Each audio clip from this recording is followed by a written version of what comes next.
تو آج کی کلاس شروع کرتے ہیں، اور آج کی کلاس میں ہم لوگ تھوڑا سا بنیادی فرق دیکھیں گے کہ سنی اور وہابی اس میں کیا فرق ہے۔ آج کی تاریخ میں اس پرفتن دور میں جہاں بات ہوتی ہے کہ سنی کی، فاتحہ کی، نیاز کی، چادر کی، تو کچھ لوگ ہم کو یہ کہتے ہیں کہ سنی صرف اسی کام میں بدنام ہے، سنیوں کا صرف یہی کام ہے کیا کہ سنی، فاتحہ، نیاز، چادر، غریب نواز، غوث پاک، بس یہی سنیوں کا کام ہے، اس کے علاوہ سنیوں کے پاس اور کوئی کام نہیں ہے۔ وہ سنیوں کو اس طریقے کی چیزیں تانا کے طور پہ دیتے ہیں، اور ہم سنی ہونے کے ناطے، اہل سنت و جماعت ہونے کے ناطے ہمارا کیا کام ہے کہ یہ سارے الزام جو ہمارے اوپر لگ رہے ہیں ہم اس کی نفی کریں، ہم اس کو بتائیں کہ تم جو چیز ہمارے اوپر الزام دیتے ہو یہ دراصل یہ الزام ہمارے اوپر نہیں بلکہ کسی اور کے اوپر یہ الزام دے رہے ہو، لیکن اس کا ایک معیار ہونا چاہیے، اس کا ایک طریقہ ہونا چاہیے۔ تو آج کی ہماری کلاس میں ہم دنیاوی معاملات میں جو انگلش سیکھ رہے ہیں وہ تو سیکھیں گے ہی سیکھیں گے، لیکن آج ہم کچھ دیر کے لیے گفتگو کریں گے، اور اس میں ہمارا جو عنوان ہوگا وہ یہ ہوگا کہ سنی اور وہابی میں فرق کیا ہے۔ اس زمانہ جو آج کے دور میں جو زمانہ چل رہا ہے، 2025 کا زمانہ ہے، ایسے پرفتن دور میں ہم لوگ کہتے ہیں کہ ہم لوگ مسلک اعلی حضرت کے ماننے والے ہیں، یہی کہتے ہیں نا ہم، اور سنی یہ کہتا ہے کہ ہم سنی ہیں، اس کے بعد جب بات آتی ہے تو کہتا ہے ہم مسلک اعلی حضرت کے ماننے والے ہیں۔ وہابی بھی کہتا ہے کہ بھائی سنی تو ہم بھی ہیں، لیکن جب بات آتی ہے مسلک اعلی حضرت کی تو کہتا ہے کہ نہیں، ہم مسلک امام احمد رضا خان فاضل بریلوی کو تسلیم نہیں کرتے، بس یہیں سے ہمارا اور ان کا جو معاملات ہے وہ اختلاف کے طور سے بنتا ہے، اور یہیں سے سنی اور وہابی میں فرق شروع ہو جاتا ہے۔ تو اب ہم یہ دیکھیں گے کہ سنی اور وہابی میں جو فرق ہے یہ کہاں تک جاتا ہے، نبی کے زمانے سے لے کر کے آج تک زمانے میں ایسے کیا معاملات ہوئے کہ سنی اور وہابی آج دو گروہ میں بٹ چکے ہیں، اور اس میں سے صحیح کون ہے، غلط کون ہے، آج ہمارا یہ عنوان ہوگا۔ سمجھ رہے ہیں؟ تو اس کے لیے ہم سب سے پہلے آپ کو لے کے چلتے ہیں حضور پاک صلی اللہ تعالیٰ علیہ وسلم کے زمانے میں۔ حضور کے زمانے میں جتنے بھی لوگ تھے وہ سب کے سب اپنے آپ کو مسلمان کہا کرتے تھے، اس میں کوئی دو رائے نہیں ہے کہ اس زمانے میں کوئی اور فرقہ تھا، کوئی فرقہ نہیں تھا، سارے لوگ صرف مسلمان ہوا کرتے تھے۔ اپنے زبان سے انہوں نے لا الہ الا اللہ محمد رسول اللہ صلی اللہ تعالیٰ علیہ وسلم کا جو کلمہ ہے انہوں نے اپنی زبان سے پڑھ لیا، اس کا مطلب یہ کہ مسلمان ہو گئے۔ اب اس زمانے میں جس نے اس کلمے کو دل سے پڑھا، دل سے پڑھا، زبان سے بھی پڑھا، زبان سے اقرار کیا، دل سے بھی اس کو مانا، تو ایسے کو ہم کہتے ہیں مومن۔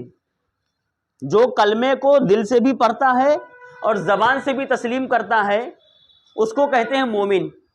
لیکن نبی کے زمانے میں کچھ لوگ ایسے تھے جو کلمے کو زبان سے تو پڑھتے تھے لیکن دل سے اس کو تسلیم نہیں کرتے تھے، اور اندر سے وہ چھپ کر کے نبی پاک صلی اللہ تعالیٰ علیہ وسلم کی مخالفت کے لیے راستے ڈھونڈتے تھے۔ ایسے لوگوں کو منافق بولا گیا۔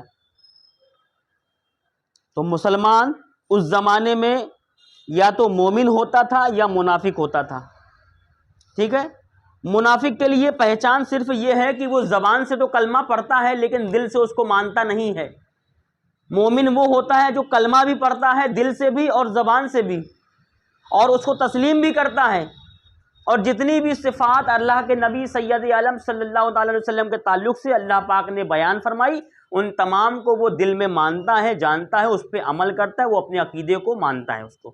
لیکن جو منافق ہے وہ اللہ کے نبی کی شان میں بہت ساری باتوں کو تسلیم کرنے سے انکار کرتا ہے کہ نہیں میں حضور پاک کو اتنا نہیں مان سکتا، مانتا ہوں لیکن اتنا نہیں مان سکتا، اس کا یہ کہنا ہے۔ بہرحال بہت ساری باتیں ہوئے، اس کے بعد وہ جو زمانہ تھا نبی کا زمانہ، وہاں پہ سنی نہیں تھا کوئی، جو بھی تھے اپنے آپ کو کیا بولتے تھے، مسلمان بولتے تھے۔ اس کے بعد زمانہ آگے بڑھا، ابو بکر صدیق کا زمانہ آیا، ایک دور ایک گروپ ایسا بھی بنا جو ابو بکر صدیق کی مخالفت کیا، اگرچہ وہ اپنے آپ کو مسلمان کہہ رہے ہیں لیکن اب بات یہ آ گئی کہ جو ابو بکر صدیق کے راستے پر چلے گا، جو ابو بکر صدیق کے ساتھ کھڑا ہوگا، وہی آدمی صحیح مسلمان ہوگا، باقی کے لوگ مسلمان نہیں ہوں گے۔ زمانہ اور آگے بڑھا، حضرت عمر فاروق رضی اللہ تعالیٰ عنہ کا زمانہ آیا، بہت سارے لوگوں نے حضرت عمر فاروق کی مخالفت کی، تو اس وقت میں جو حضرت ابو بکر صدیق کے بعد حضرت عمر فاروق کے ساتھ کھڑا تھا وہ آدمی صحیح مسلمان تھا، باقی لوگ غلط تھے۔ اس کے بعد زمانہ آگے بڑھا، یہی معاملہ حضرت عثمان غنی کے ساتھ آیا، بہت سارے لوگوں نے ان کے ساتھ غلط کام کرنے کی کوشش کی، یہاں تک کہ قتل تک کر دیا۔ تو وہ سارے کے سارے لوگ جو حضرت عثمان غنی کے قتل میں کہیں نہ کہیں شامل تھے، وہ دوسرے راستے پر تھے، ان کو ہم مومن نہیں کہیں گے۔ پھر حضرت علی کا زمانہ آیا، یہی سارے معاملات ہوئے۔ پھر اسی طریقے سے حضرت امام حسین کا زمانہ آیا۔ حضرت امام حسین کے زمانے میں دیکھا ہوگا آپ نے، دو گروہ تھا، ایک یزید کی طرف سے تھا اور ایک ہمارے سرکار امام حسین رضی اللہ تعالیٰ عنہ کی طرف سے تھا۔ دونوں لوگ اپنے آپ کو مسلمان کہہ رہے ہیں، دونوں لوگ کلمہ پڑھ رہے ہیں، دونوں طرف جنگ کے میدان کی ساری تیاریاں ہو رہی ہیں، لیکن جب وقت آتا ہے نماز کا تو دونوں گروہ میں، دونوں میدان میں خاموشی آ جاتی ہے کہ نماز پڑھنا ہے۔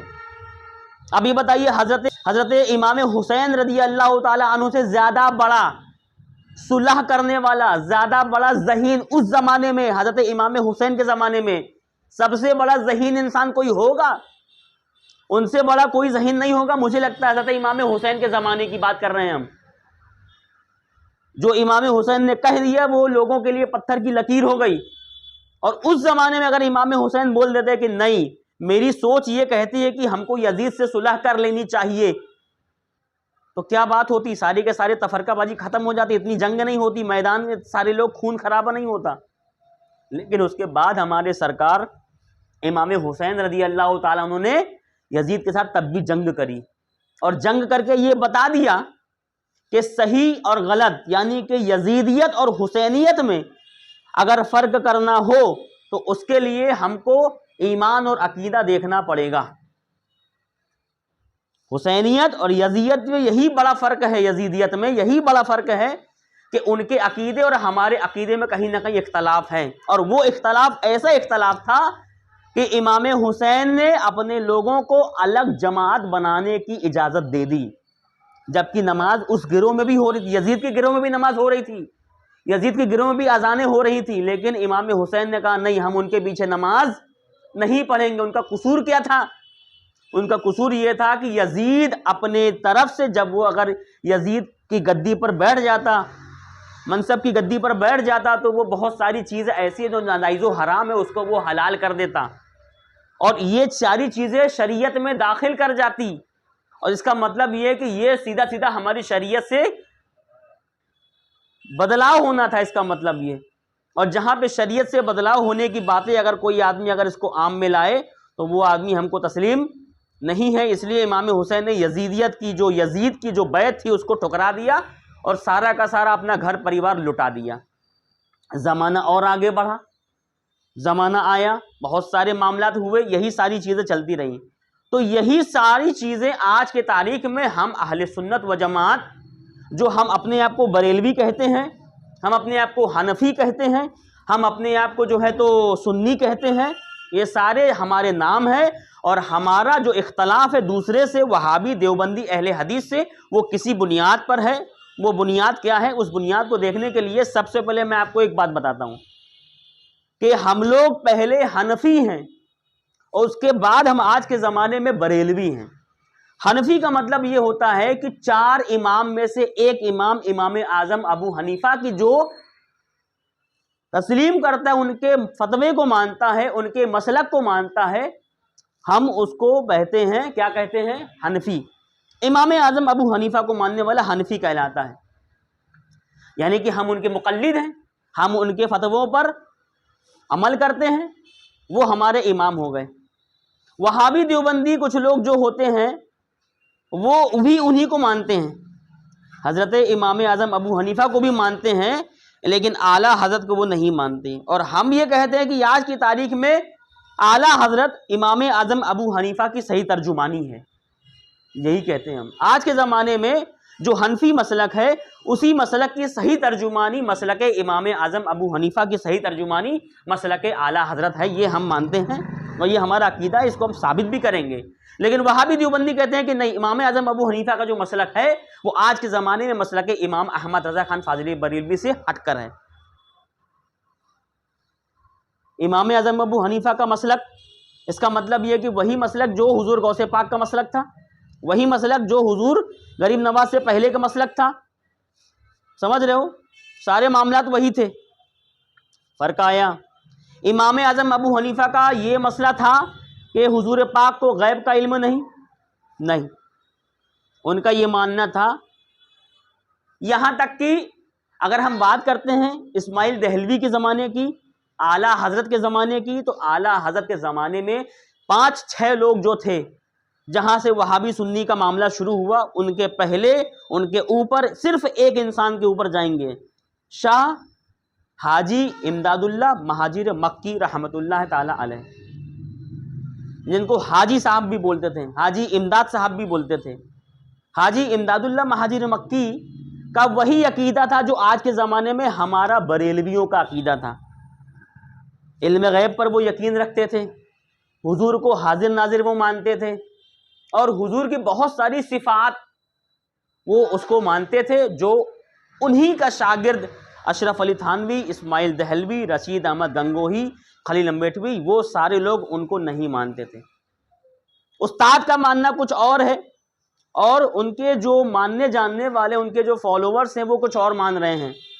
اور وہی استاد اگر یہ حاجی صاحب ہیں تو حاجی صاحب کے ایک کون ہے؟ اشرف علی تھانوی، اور حاجی صاحب کا ایک اسٹوڈنٹ اسماعیل دہلوی، اور اسی طریقے سے ہے قاسم نانوتوی، رشید احمد گنگوہی، یہ سارے لوگ ہیں۔